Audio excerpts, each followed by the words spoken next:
Students call me Lama Linda, and I lead a Vajrayana Buddhist Sangha called Awaken in Toronto. And this question about foundation practices is one of the most common questions I'm asked by students, new students, who say, I'm kind of interested in Vajrayana Buddhism. Now what? What do I do next? And it's pretty simple. You start doing the practice. So there's nothing you can be given in terms of beginning to get the benefits of doing Vajrayana or saying you're Vajrayana. But you really just have to start doing Vajrayana practices. And they know that. They, as in the teachers from 2,500 years ago, who basically realized foundation practices are the most supportive way to begin understanding the Vajrayana principles. They also help ground the student in make sure that they have the foundation, the strong underlying support for the mind, for ego, for mind, for really being able to hold these deeper principles. So, what are these principles? What are these foundation practices? Let me tell you. There are 5 of them, and they are the beginning. And they, for some people, will take them a long time, and they may not do much else besides. Some people, it might take a couple of years to finish, but the average person takes maybe 10 years to finish. It's a little bit like getting a black belt in Vajrayana Buddhism. You got to really stay with it long enough to really get the benefits. So we have 5 different practices. And the beauty of these practices is that no matter who you are and what your karma is, what your childhood was, what you have done prior to stepping on this Vajrayana path, the most incredible thing is no matter who you are, these practices will be difficult. And one of them will be probably the most difficult thing you've done to date. And that's how they're supposed to be. So no matter who you are, it's going to be a challenge, and you have to really commit if you decide you want to do the Vajrayana path. Now, that said, the benefits also are there, and they will reward you if you actually stay committed, if you stay diligent, if you show up. And these practices basically make up your daily meditation practice that I hope each and every one of you are committed to doing 6 days a week. You don't need to do it 7. That makes you a little bit too tight, a little bit too urgent. 6 out of 7 is good for a daily meditation practice. And these will be your meditations for the next number of years. So how do you start? Number 1 is Chenrezi practice. Chenrezi is the deity, the archetype that many of you may have heard of. The Dalai Lama certainly is a huge proponent of Chenrezi practice. Some people think the Dalai Lama is actually an embodiment of Chenrezi, and it's a wonderful place to begin because Chenrezi is a compassion practice, and as you can imagine, there is no such thing as too much compassion. So you get started. Chenrezi practice generally involves repeating a mantra and doing a visualization. And the mantra is very simple. 6 syllables. We often count in syllables. And 6 Sanskrit syllables make up the mantra. You may have heard it before. It's very simple. People make tattoos out of it. It's kind of known around the world in Buddhist and non-Buddhist communities. Om Mani Padme Hum. 6 syllables. You can chant it, you can sing it, you can think it in your head. And while you're saying these syllables, Om Mani Padme Hum, you will often be holding mala, which is prayer beads. And basically the prayer beads, they count 100 per cycle. And you are working on completing 100,000 Chenrezi mantras. This is the very first step. Now, in truth, 100,000 is just the start. And 100,000 in Tibetan comes from the phrase, a lot of mantras. So you get started. You also have to find a way to count and keep track. So this is part of it. Are you organized enough to keep track of 100,000 mantras? So from the very beginning, don't just start doing them, actually keep track of them. And it's a little bit like, I was making the comparison to the foundation practices being like a black belt. And so this is this idea that if you just do a practice and have no way to measure it or keep track in any kind of way, it'll be hard to feel confident that you're getting anywhere. So you count so you feel like you're getting somewhere. You work towards 100,000. That's kind of the standard number. But actually, you keep going after that.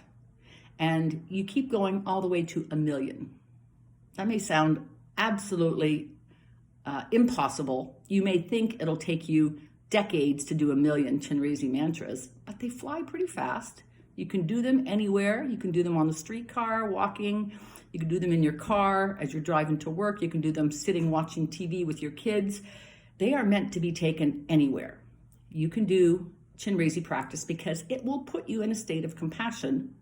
And there's not really anywhere you don't need to be compassionate in the world. So you get started with your Chenrezi mantras. The second practice that you can start simultaneously or after 100,000, sort of depending what works in your schedule. But the second is actually a purification practice of the body and mind. It's called prostrations. Sometimes they're thought of a little bit like Buddhist burpies. They are very simple when you look at just one, and yet if you do a lot, they get difficult and you'll feel your body change. And it's said that after you do 100,000 of these prostrations, your body will be completely changed. Every cell in your body will be changed. You can decide how quickly you want to do 100,000. You can do them quick, bang them off. Some people will do hundreds a day. Others will do 21, 50, and just slowly do them over time. But they are incredibly profound in how they operate not just at the body level, but at the mind level. So even if you're super athletic and really fit, you might think you can do a lot of them really easily. And it's not like that. They could be difficult. They also involve a mantra. They have a visualization. They involve a refuge tree, because at the core of the practice, it's a purification practice, and it's also the establishing of refuge. Refuge in the Buddha, the Dharma, and the Sangha. And that means you really know at a very deep level that the place to go when things are tough are in the Buddha, which is not the person Buddha, but in the truth of the Buddhist path. The Dharma, which is the Dharma is considered to be the laws of nature. The Buddha, the Dharma, and the Sangha. And the Sangha is your spiritual community and the people who will hold you accountable, the people who will celebrate with you when you hit 100,000. And they are the ones who will challenge you, because that's what people do. They challenge each other. And through these prostration practices, you will actually have a deep realization of where you take refuge and how you go to these three things and how you are provoked by them. People also find Buddha can be hard because it shows up in the form of a person, a live Lama, a teacher. And we sometimes like our teachers dead, and so you have to practice with going to a Lama and going to going for refuge to a teacher and actually asking a live person your questions, showing up with them, showing your vulnerabilities. And this prostration practice will bring all this up as you imagine it day after day. The third practice that's part of the foundation practice is the 100,000 Vajrasattva mantras. And I mentioned that Chenrezi is a deity and archetype that has 6 syllables in its mantra. And Vajrasattva, another purification mantra, has 100. It takes a long time to say each individual mantra. So if you're somebody who is impatient and doesn't have much perseverance or doesn't want to make much effort, you're going to struggle with these Vajrasattva mantras. And if you can't focus, so by the time you finish 100,000 Vajrasattva mantras, you will have changed your body. You will have purified and released a lot of karmic knots in your system. And you will be able to focus and have developed concentration that allows you to do many of the other Buddhist meditation practices.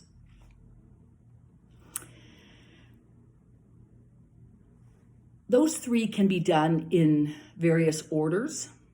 People usually start with Chenrezi, do a bunch, maybe 100,000, kind of feel confident, ready for the next, and then move over into the prostrations and Vajrasattva, and at some point go back to finishing 1,000,000. One must complete those three steps completely all the way to the end before you move on to the fourth step. The fourth step is part of the creation, and you first have to empty before you can create. So that explains why one must complete the first three of dissolving and emptying. And once there is a little space created, at that point, you can begin mandala offering prayers. And mandala offering prayers are really fun in comparison. Many people get highly energized. Their mind just snaps, and it's a very exciting kind of time for people doing mandala offering prayers. Often one basically sits with a bowl of rice, some jewels, and begins to think of various parts of the universe. And you might go through the various species of trees, the bodies of water. It could also be you go through verbs.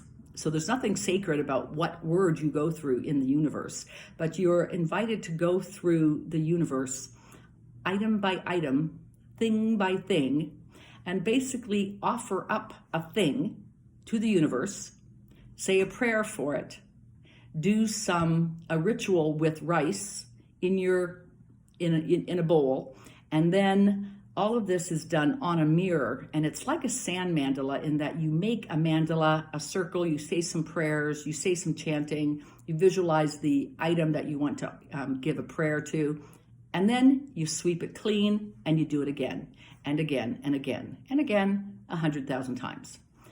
So this is a creation practice, and it's quite fun, it's quite beautiful, and it's a lot of fun to actually feel yourself shrinking in comparison to the beauty of this universe that we're a part of.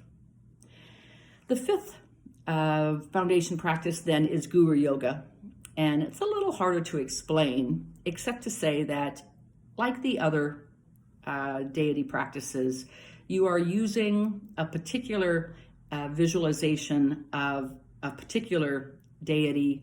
You are also merging with your guru, and you're trying to share the mind of the guru so that your mind is no different from the Lama, the teacher. And you might experience this in all different kinds of ways. And by the time you get to this fifth step, you'll have a better sense of it. It'll make a lot more sense. There's a reason why it's the last one. You need to actually confront your views of teachers, of gurus, of lamas, and the authority figure. And by the time you've completed foundation practices 1 to 4, you will be ready for the Guru Yoga. And it is not only 100,000, but one does 1,000,000 mantras. And one is obviously completely transformed by the end of those 1,000,000 mantras. Like I said, for many people, these foundation practices will keep them busy for a long, long time. And it's certainly the great place to begin. Sometimes students will attend Wangkur ceremonies and do some individual work with different kinds of deities in between their foundation practices. And then one always returns to the foundation practices. And when one does the foundation practices to completion, all the way to the end, one then develops a secure foundation so that no matter what kind of strange or paranormal or amazing, awesome oneness experiences that might arise for the being, you're not rocked. They're called foundation practices because they keep you in a good space and allow you to hold and contain, and ultimately to hold and contain the awakening experience. If you were to experience awakening without any foundation practices, you might think you were going crazy. You might not have a context for it. So foundation practices really are the context. And I invite you to start them today and keep track of them today. Why wait for another day? Today is beautiful.